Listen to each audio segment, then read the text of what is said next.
أعوذ بالله من الشيطان الرجيم بسم الله الرحمن الرحيم وإذا قيل لهم آمنوا كما آمن الناس قالوا أنؤمن كما آمن السفهاء ألا إنهم هم السفهاء ولكن لا يعلمون وإذا لقوا الذين آمنوا قالوا آمنا وإذا خلوا إلى شياطينهم قالوا إنا معكم إنما نحن مستهزئون الله يستهزئ بهم ويمدهم في طغيانهم يعمهون أولئك الذين اشتروا الضلالة بالهدى فما ربحت تجارتهم وما كانوا مهتدين مثلهم كمثل الذي استوقد نارا فلما أضاءت ما حوله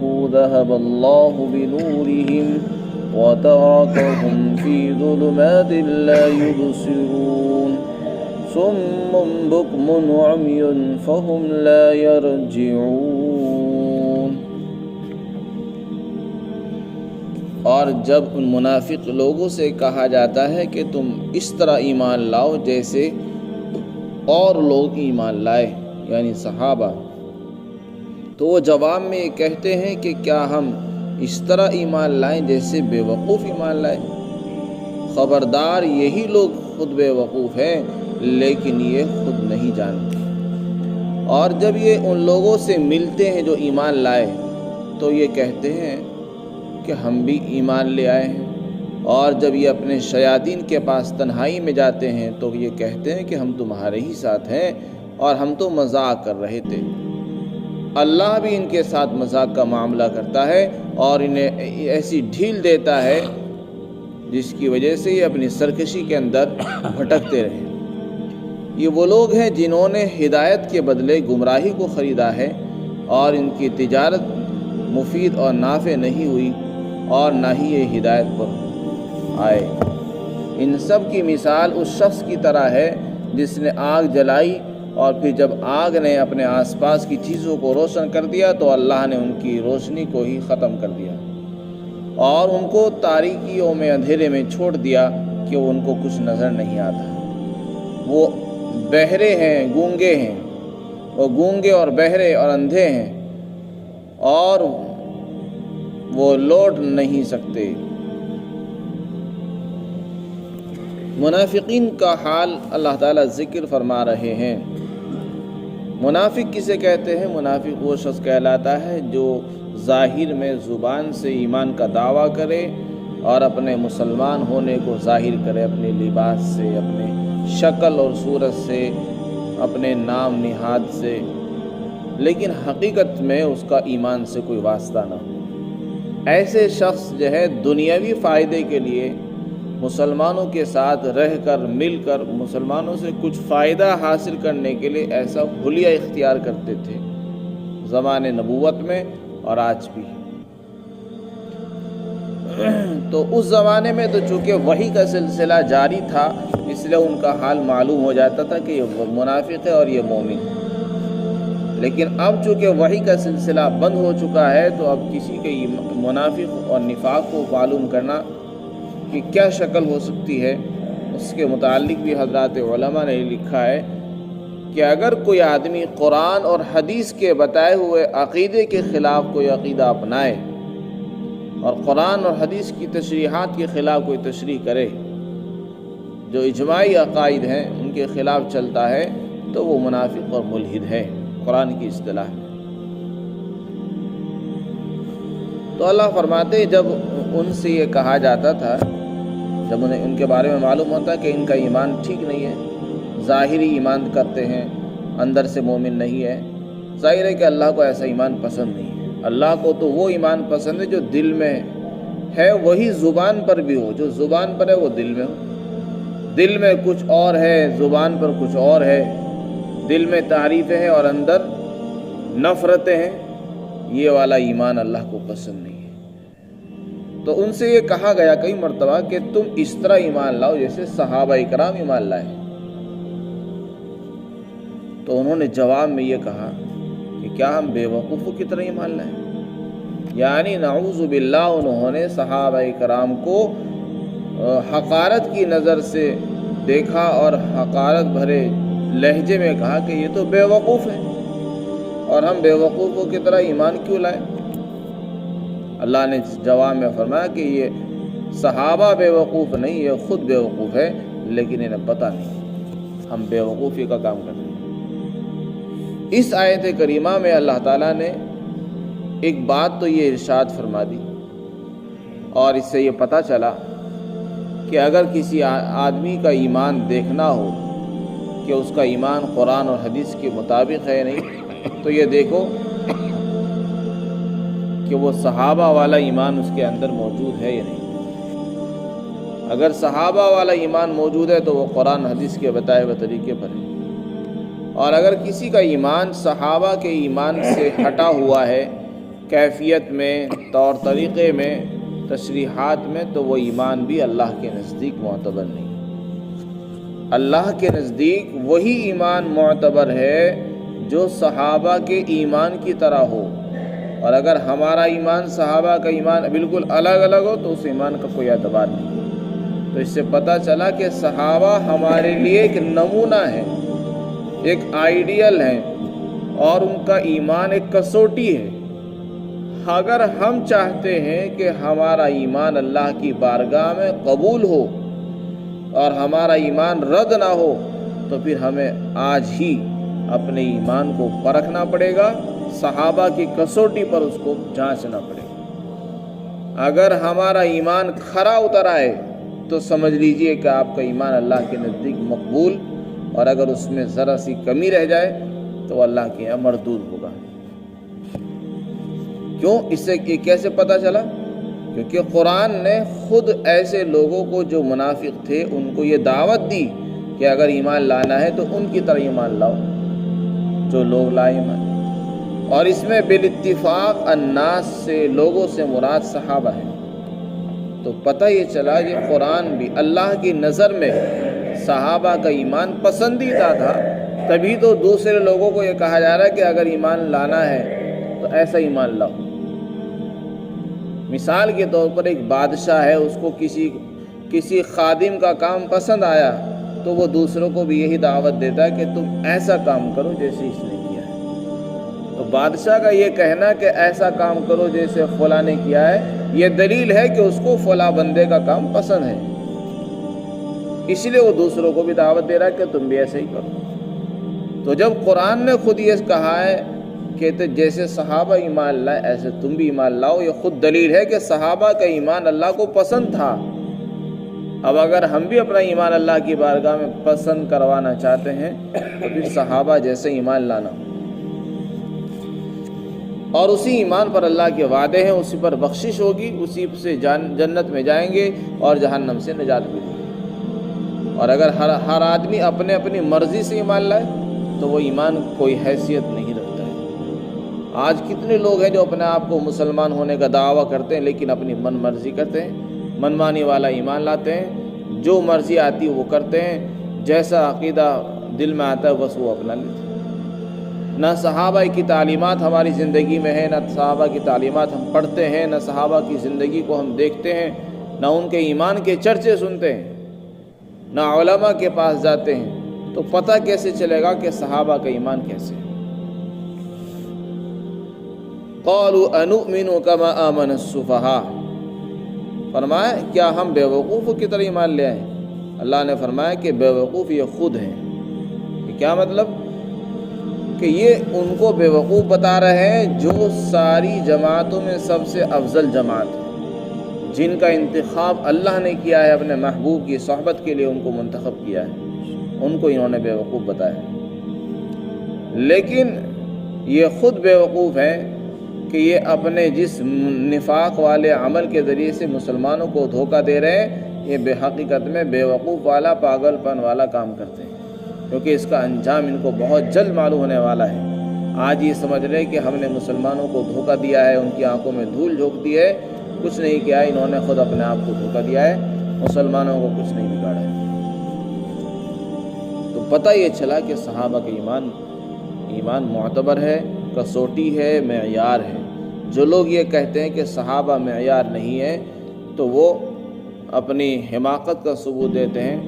وہ قرآن کی اس آیت پر غور نہیں کرتے کہ اللہ نے صحابہ کے ایمان کو ایک معیار بیان کیا۔ تو صحابہ کرام سے اگرچہ بہت سی غلطیاں ہوئی لیکن اللہ نے ان کو معاف کر دیا۔ حضرات علماء نے لکھا ہے کہ اگر ان سے غلطیاں بھی ہوئی ہیں لیکن نبی کی صحبت اتنی بڑی دولت ان کو حاصل ہے کہ وہ سارے گناہوں کو معاف کرانے کے لیے، جو ہمیں اور آپ کو حاصل نہیں ہے۔ انہوں نے نبی کی صحبت پائی ہے، وہ نبی کی صحبت میں رہتے تھے، بیٹھتے تھے، اور اللہ نے فرمایا قرآن میں وَكُلًّا وَعَدَ اللَّهُ الْحُسْنَىٰ، ہم نے ہر ایک سے جنت کا وعدہ کیا ہے، چاہے وہ فتح مکہ سے پہلے ایمان لائے ہوں، بعد میں ایمان لائے ہوں، سب ہر ایک سے جنت کا وعدہ ہے۔ اللہ نے قرآن میں ان کے بارے میں مغفرت کا اعلان کر دیا ہے، اپنی خوشنودی کا اعلان کر دیا، رضی اللہ عنہ ورضوا عنہ۔ تو لہذا اب یہ کہنا کہ فلاں صحابی سے غلطی ہو گئی تھی اور اس سے یہ ہو گیا تھا، تو یہ حقیقت سے ناواقفیت کی دلیل ہے۔ حقیقت یہ ہے کہ اللہ کے نزدیک ان کا ایمان ہی معتبر ہے اور پسندیدہ ہے۔ ہمیں بھی چاہیے کہ ان جیسے ایمان اختیار کریں۔ آگے ارشاد فرمایا کہ جب ان سے کہا جاتا تھا کہ تم ایمان لے آؤ، یعنی آگے ارشاد فرمایا کہ جب وہ لوگ مسلمانوں سے ملتے تو ان کا طریقہ بالکل الگ ہوتا تھا، منافقین سے، یہود سے ملتے تھے تو ان کا راستہ اور طریقہ بالکل الگ ہوتا تھا۔ اسی کا نام نفاق ہے۔ مسلمانوں سے ملتے تو کہتے تھے کہ ہم مسلمان ہیں، اور جب کافروں سے ملتے تو کہتے تھے ہم تو تمہارے ہی ساتھ ہیں، تمہارے دین پر ہیں۔ ادھر جاتے ان جیسی باتیں کرتے، ان کے ساتھ ان کی جیسی باتیں کرتے۔ وَإِذَا خَلَوْا إِلَىٰ شَيَاطِینِهِمْ، اور جب اپنے شیاطین سے مراد ہے ان کے وہ سردار جن کے مشوروں پر یہ سازشیں انجام دیا کرتے تھے، اور یہ کہتے تھے ہم تو مسلمانوں کے ساتھ جو ملتے ہیں ان کا مذاق کرتے ہیں، ان کا ٹھٹا کرنے کے لیے ایسا کرتے ہیں۔ اللہ فرماتے ہیں انہوں نے جو مذاق کیا ہے ہم بھی ان کا بدلہ مذاق کا دیں گے، ہم بھی ان کے ساتھ مذاق والا معاملہ کر رہے ہیں۔ اللہ تعالیٰ تو مذاق سے پاک ہے۔ اللہ کے مذاق کرنے کا مطلب یہ ہے کہ اللہ نے ان کو ڈھیل دے دی ہے، ان کی رسی کو ڈھیلا چھوڑ دیا ہے کہ تاکہ یہ اور جرم کریں اور اپنے جرم میں اور پختہ ہو جائیں، اور پھر اللہ ایک مرتبہ ان کو اکٹھا ہی پکڑ لے۔ تو انہوں نے اللہ کی ڈھیل کو دھوکہ سمجھ لیا ہے اور غافل ہو گئے، اور یہ سمجھ بیٹھے کہ نعوذ باللہ اللہ ان سے غافل ہے اور اللہ ان سے خوش ہے اور ان کی پکڑ نہیں۔ اس دھوکے کی وجہ سے یہ اپنے آپ کو گمراہی میں پھنساتے چلے جا رہے ہیں۔ تو اللہ بھی ان کے ساتھ مذاق والا معاملہ کرتا ہے اور ان کو ایسی ڈھیل دے رہا ہے کہ یہ اپنی سرکشیوں کے اندر ہی بھٹکتے رہیں۔ آگے اللہ تعالیٰ نے ان کا حال بیان کیا، جنہوں نے نفاق کا راستہ اختیار کیا ہے، جو لوگ اپنے آپ کو نام کے ساتھ مسلمان کہتے ہیں لیکن اندر سے مسلمان نہیں ہیں۔ اللہ فرماتے ہیں ایسے لوگ بہت ہی برے ہیں، ان کو تجارت کرنا بھی نہیں آتا۔ ایک تاجر، معمولی دکاندار بھی اپنے راس المال اور پونجی پر فائدہ حاصل کرنا چاہتا ہے۔ یہ لوگ ایسے لوگ ہیں کہ انہوں نے اپنی قیمتی چیزیں دے کر گھٹیا چیزیں لے لی، اور کوئی دکاندار یہ پسند نہیں کرتا کہ میں گھٹیا سامان لوں اور قیمتی چیزیں کسی کو دے دوں۔ تو یہ تو گھاٹے کا سودا ہوا۔ فرمایا انہوں نے ایمان جیسی دولت کو قربان کر دیا گمراہی کو حاصل کرنے کے چکر میں۔ یہ جس راستے پر چل رہے ہیں دنیاوی اغراض کو حاصل کرنے کے لیے، مسلمانوں سے جو ملتے ہیں ان کا مقصد ہوتا ہے تاکہ جہاد میں، مال غنیمت میں ان کا حصہ ملے، صدقات و خیرات میں ان کا حصہ ہو، زکوٰۃ وغیرہ میں ان کا حصہ ہو، اور مسلمان جو اور امداد کرتے ہیں ان کے اندر بھی ان کا حصہ ہوتا رہے۔ مسلمانوں کو جو دوسرے فائدے حاصل ہوتے ہیں، مراعات ہوتی ہے، وہ ان کو حاصل ہوتی رہے۔ تو ظاہر ہے کہ دنیاوی چیزیں ہیں، یہ معمولی سی چیزیں ہیں، انہوں نے ان کو حاصل کرنے کے لیے ایک قیمتی چیز اور ہدایت کو چھوڑ دیا اور بیچ دیا ہے۔ تو اللہ فرماتے ہیں انہوں نے ہدایت کے بدلے میں گمراہی کو خریدا ہے۔ ظاہر ہے جس نے قیمتی چیز دے کر گھٹیا چیز خرید لی اس کی تجارت میں کوئی کبھی نفع نہیں ہو سکتا، ایسی تجارت تو ہمیشہ ڈوب جاتی ہے۔ وہی تاجر کامیاب ہوتا ہے جو اپنے راس المال کو اور پونجی کو، جمع پونجی کو بچا لے اور اس پر فائدہ حاصل کرے، اور اگر فائدہ نہ ہو رہا ہو تو اس کام کو چھوڑ کر دوسرے کام میں لگے۔ تو نہ تو ان کی تجارت میں ان کو فائدہ ہوا اور نہ ان کو راستہ ملا۔ آگے ان کی ایک مثال بیان فرمائی۔ منافقین چونکہ دو طرح کے تھے، ایک جماعت وہ تھی جو اپنے نفاق میں انتہائی پکے تھے اور اس سے بچنا اور ہٹنا نہیں چاہتے تھے، اور کچھ لوگ وہ تھے کہ جو نفاق والے تو تھے لیکن جب کبھی ان کو اسلام کی ترقی نظر آتی اور اس کا حق ہونا سمجھ میں آتا تو وہ مسلمان ہونے کی طرف کو بڑھتے تھے، لیکن ان کے بڑے چودھری ان کو روک لیا کرتے تھے، یا دنیاوی مفادات ان کو ایمان لانے سے روک دیا کرتے تھے، رکاوٹ بن جاتی۔ اللہ نے یہاں پر دو مثالیں منافقین کے حال کی بیان فرمائی ہیں۔ فرمایا جو منافق پکے درجے والے ہیں ان کی مثال ایسی ہے جیسے کہ ایک آدمی ہے، اس نے کسی میدان میں آگ جلائی، آگ جلانے کے بعد آگ جب جلتی ہے تو آس پاس کی جو چیزیں ہوتی ہیں وہ چمکنے لگتی ہیں، ایک روشنی سی ہو جاتی جہاں جس علاقے میں آگ جلتی ہے، اور دوسری جگہوں پر اندھیرا نظر آتا ہے، جہاں آگ جلتی ہے وہاں روشنی ہوتی ہے۔ پھر اچانک سے وہ آگ کوئی ختم کر دے اور اس آگ کو اچانک سے کوئی بجھا دے، تو جو لوگ آگ جلانے والے تھے وہ بھی وہیں پر موجود ہیں، ان کے پاس آنکھیں بھی ہیں، کان بھی ہیں اور دل بھی ہے، لیکن کیا ان کی آنکھوں سے ان کو نظر آئے گا؟ نہیں نظر آ سکتا۔ تو ان کا حال بھی بالکل ایسا ہی ہے کہ انہوں نے اپنے دنیاوی مفادات کی خاطر ایمان کی روشنی کو ذرا سا حاصل کرنا چاہا، ان سے ان کو تھوڑا بہت فائدہ ہوا، لیکن چونکہ وہ ایمان کی روشنی ان کو دنیا ہی میں کام آ سکی، آخرت میں ان کی کچھ کام آنے والی نہیں ہے، اس لیے قیامت کے دن تو ان کی روشنی کو ان سے چھین لیا جائے گا اور یہ اندھیرے میں کھڑے رہ جائیں گے۔ جیسے اندھیرے میں آنکھ کام کرنا بند کر دیتی ہے، اسی طرح آخرت کے اندر ان کی آنکھیں ان کو کام نہیں دے گی چونکہ انہوں نے راستہ حاصل کیا۔ فرمایا پھر ان کی مثال تو ایسی جیسے گونگے، بہرے اور اندھے۔ گونگوں کے پاس کان ہے، سن نہیں سکتے، بول نہیں سکتے، اور بہروں کے پاس جو ہے کان ہے، سن نہیں سکتے، اور اندھوں کے پاس آنکھیں ہیں لیکن دیکھ نہیں سکتے۔ سب کچھ ہے لیکن عمل نہیں کرتے، کام نہیں آتے، ساری صلاحیتیں ختم ہیں۔ بس یہی حال ان کا بھی ہے، آنکھیں ہیں نظر نہیں آتا، کان ہے سنائی نہیں دیتا، زبان ہے بول نہیں سکتے، تو ان سب کا حال ایسا ہے۔ فرمایا ان کی مثال اس شخص کی طرح ہے جس نے آگ روشن کی، آگ جلائی، پھر جب آگ نے اپنے آس پاس کی چیزوں کو روشن کیا تو اللہ نے ان کی روشنی کو ختم کر دیا، اللہ ان کی روشنی کو لے گیا اور اس کو مٹا دیا، اور ان کو اندھیری رات میں چھوڑ دیا کہ جس سے ان کو کچھ نظر نہیں آتا۔ اللہ فرماتے ان کا حال ایسا ہے جیسے کہ گونگے ہیں، بہرے، اندھے ہیں، اور وہ وہاں سے لوٹ نہیں سکتے، یعنی اب وہ جس حالت پر ہیں اب وہاں سے ان کی لوٹنے کی، واپسی کی کوئی امید نہیں ہے کہ وہ ہدایت پر آ جائیں۔ بس یہی حال لوگوں کا۔ اللہ ہم سب کی حفاظت فرمائے، ایسے شرک سے، کفر سے، نفاق سے ہم سب کو محفوظ فرمائے۔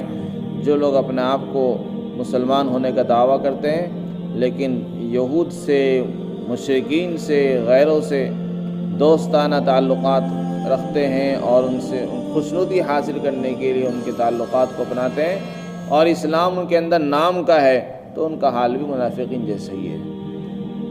ایسے حالات سے اپنے آپ کو بچانے کی ضرورت ہے۔ اللہ ہم سب کو عمل کی توفیق نصیب فرمائے۔